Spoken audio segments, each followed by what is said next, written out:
Basics में समझा सकते हो कि लाल किताब क्या है?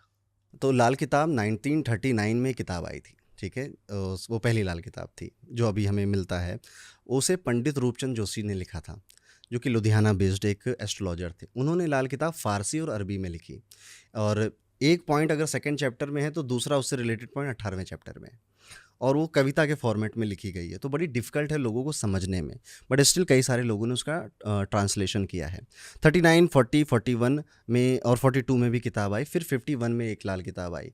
सो लाल किताब के अरमान, लाल किताब के फरमान, लघु लाल किताब, ऐसी 5 किताबें आईं, और ये सारे इनका कवर लाल था, ठीक है। तो आई थिंक उन्होंने लाल कवर में लिखी होगी, तो किसी ने बोल दिया होगा कि क्या लिख रहे हो, लाल किताब, ठीक है। तो वहाँ से उसका नाम लाल किताब हो गया। अगर आप देखो ध्यान से रणवीर, जहाँ पर एस्ट्रोलॉजी, पराशर का एस्ट्रोलॉजी वेदों के टाइम से आ रहा है, वहीं पे लाल किताब अभी कुछ ही साल पुरानी है। तो लाल किताब इज़ अ कंट्रोवर्शियल सब्जेक्ट। इस पे अभी रिसर्च होना बहुत बाकी है। कई सारे एस्ट्रोलॉजर लाल किताब को नहीं मानते, कई सारे बहुत मानते हैं। लाल किताब की यूनिक बात क्या है? लाल किताब ने जो टफ एस्ट्रोलॉजी है उसको ईजी कर दिया। अभी जितना मैंने आपको ये तिगड़म तिगड़म समझाया है ना, लाल किताब में ऐसा कुछ नहीं है। लाल किताब में फर्स्ट हाउस में फर्स्ट नंबर लिखा रहेगा पूरी दुनिया में सबका। प्लैनेट्स जहाँ बैठे हैं वो उसी हाउस में बैठे रहेंगे। वहाँ पे एक कॉन्सेप्ट है जिसे पक्का घर बोलते हैं, कि फर्स्ट हाउस सूर्य का पक्का घर है, सेवेंथ हाउस वीनस का पक्का घर है। तो वीनस की एनर्जी इस हाउस में रहेगी, अब बाकी कोई प्लेनेट आता रहेगा तो उस हिसाब से चेंज हो जाएगा। सो लाल किताब सिंपल बनाया गया है, एक कंडेंस फॉर्म ऑफ एस्ट्रोलॉजी बनाया गया है। बट येट लाल किताब आपके पास्ट लाइफ की बातें भी करती है, पास्ट लाइफ कर्मा की बातें भी करती है, पेंडिंग कर्मा की बातें भी करती है। और जैसा मैंने अभी कहा, इसमें बहुत रिसर्च होना बाकी है। अभी 40-50 साल लगेंगे हमको लाल किताब समझने में, और क्योंकि समझ में नहीं आती तो कई लोग इसे डिस्कार्ड कर देते हैं, कई लोग बहुत प्यार करते हैं। इसकी रेमेडीज़ बहुत पॉपुलर हैं एक्चुअली, ठीक है। लाल किताब की रेमेडीज़ ऐसी होती हैं कि कोई भी कर सकता है, ठीक है। कि आपको चांदी की गोली रखनी है जेब में, तो हो गई रेमेडी चंद्रमा की। आपको नॉर्थ वेस्ट डायरेक्शन में ये हाथी रख देना चाहिए, हो गई चंद्रमा की रेमेडी। इसी तरह मंगल की रेमेडी के लिए नीम का पेड़ लगा दो, हो गई। तो ये ऐसी रेमेडीज़ यहाँ पर बताई गई जो कि आम जनता के लिए बहुत इजी थी, खर्चा नहीं था, इसलिए बहुत पॉपुलराइज हो गई, बहुत पॉपुलर हो गई। बट हर एक रेमेडी और हर एक पोजीशन के पीछे लॉजिक बहुत गहरा है लाल किताब में, समझना ज़रूरी। फॉर एग्जांपल, जैसे मैंने अभी आपसे बोला, जुपिटर 10th हाउस, नेकी करो जूते खाओ। जुपिटर का नेचर है देने का। वो जैसे पंडित जी होते हैं ना, आशीर्वाद देते हैं, प्रसाद देते हैं, तो वो जुपिटर का नेचर है। और ये बैठा है 10th हाउस यानी प्रोफेशन के हाउस में। तो प्रोफेशन के हाउस में देने से काम नहीं पड़ेगा, लेना भी पड़ेगा, इक्वल ट्रांजैक्शन होना पड़ेगा, ठीक है। आपके पास कोई आया और वो कहेगा कि राशन की दुकान है, मुझे 2 किलो चावल दे दीजिए, आपने दे दिया। फिर कोई और आया, थोड़ा सा मुझे आटा भी दे दो 5 किलो, आपने उसे भी दे दिया। तो ऐसे आपकी दुकान खाली हो जाएगी। वहाँ पर आप दे नहीं सकते, आप बहुत ज़्यादा उदार, बहुत ज़्यादा नेक नहीं बन सकते, आपको थोड़ा स्ट्रिक्ट बनना पड़ेगा। तो कसाई बनो, पैसा कमाओ। टेंथ हाउस जुपिटर की कहानी ये है।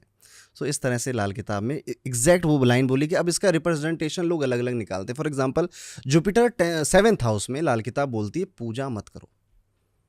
अब ये बड़ा कंट्रोवर्शियल हो जाता है, लोग कहते हैं ये क्या फालतू की बात लिखी, मैं पूजा क्यों ना करूं, मैं तो कृष्ण का भक्त हूँ, शिव का भक्त हूँ, मैं क्यों ना पूजा करूं। बट लाल किताब में वहाँ ये कहना है कि जुपिटर 7th हाउस, एक पंडित जी बैठे हैं हाउस ऑफ मैरिज में।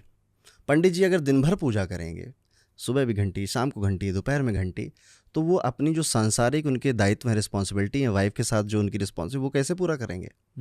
तो पूजा कम करो, बहुत ज़्यादा स्पिरिचुअल मत हो जाओ, क्योंकि आपकी रिस्पॉन्सिबिलिटी है अपनी फैमिली की तरफ, अपने वाइफ, अपने हस्बैंड की तरफ, उन्हें पूरा करो। तो वहाँ पे एक लाइन में बोल दिया कि पूजा मत करो, उसको समझना पड़ेगा।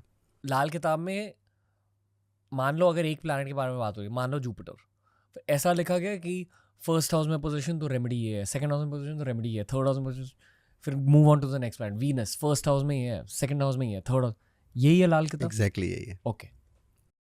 बट पूरी नहीं है ये एक पार्ट है लाल किताब का। बेसिकली अगर आपने एक लाल किताब की कॉपी ले ली, आपके सामने रखी, आपका चार्ट इंटरनेट पर जनरेट किया, तो आप ऐसे खुद के लिए एक्शनेबल्स लिख सकते हो कि अच्छा मुझे मेरी लाइफ ऐसी जीनी है, इसलिए लाल किताब पॉपुलर है। नो, ये अगर आप ऐसा करते हो, यूजुअली जो आपने बोला ना, एग्जैक्टली लोग यही करते हैं, ठीक है। सो अब मैं आपको बोल रहा हूँ, आपको नहीं करना चाहिए। आपको पहले समझना चाहिए कि कौन सा प्लेनेट आपको प्रॉब्लम दे रहा है, कौन सा प्लेनेट अच्छा दे रहा है।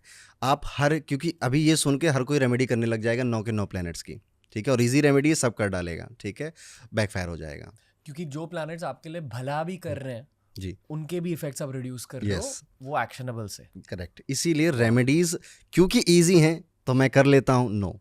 आपको पहले सीखना पड़ेगा ये सब्जेक्ट, या कोई एक्सपर्ट है उसके पास जाना पड़ेगा, वो जो बोले बस उतनी रेमेडीज़ करिए। हमें रेमेडीज़ बहुत नहीं करनी है रणवीर, हमें बस 2-3 रेमेडी करनी है। एक डॉक्टर साहब के पास एक मरीज़ जाता है, वो कहता है डॉक्टर साहब सर दर्द भी हो रहा है, पेट भी बहुत ख़राब चल रहा है। तो डॉक्टर साहब पेट की रेमेडी देते हैं उसको कि ये लो पेंटोसिड DSR, ये दवाई खा लेना। फिर कहता सर दर्द की दवाई तो दे दो डॉक्टर साहब। डॉक्टर कहता भाग जाओ यहाँ से, पहले ये दवाई खा के आओ। क्योंकि डॉक्टर को पता है कि जैसे तुम पेट ठीक करोगे तुम्हारा गैस बन रहा है, सर दर्द अपने आप ही ठीक हो जाएगा। तो डोंट टेक डबल मेडिसिन। तो ये रेमेडीज़ में बहुत सोच समझ के रेमेडीज़ करनी पड़ती है, इसलिए मैं बचता हूँ ऑनलाइन पॉडकास्ट में जनरल रेमेडीज़ बोलने से। नहीं पता नहीं कौन कर ले और क्या बैकफायर हो जाए।